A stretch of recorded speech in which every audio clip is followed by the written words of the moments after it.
আজ 22 আগস্ট 2025। দৈনিক কালের কণ্ঠের প্রধান শিরোনাম। বিমানের চাকা চুরি করে অন্য এয়ারলাইন্সে বিক্রি।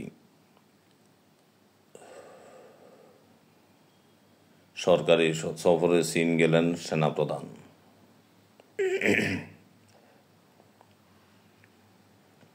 পালাচ্ছেন অসহায় ফিলিস্তিনিরা, গাজা ইসরায়েলি অভিযান শুরু।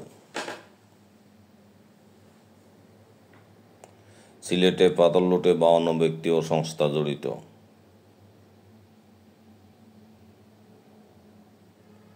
প্রধান বিচারপতির আমন্ত্রণে সুপ্রিম কোর্টে ব্র্যাকের স্বপ্নসারথী কিশোরী 30 জন। সেনাবাহিনী অস্ত্র ত্যাগ করেনি বলে হাসিনাকে দেশ ত্যাগ করতে হয়েছে, সাক্ষাৎকারে মাসুদ কামাল। ফেব্রুয়ারিতে নির্বাচন, নতুন সরকারে কোনো পদেই আমি থাকছি না, প্রধান উপদেষ্টা। ডাকসু প্রাথমিক বৈধ প্রার্থী 462 জন, বিপি পদে 48। 5 কোম্পানির পেটে 5,492 কোটি।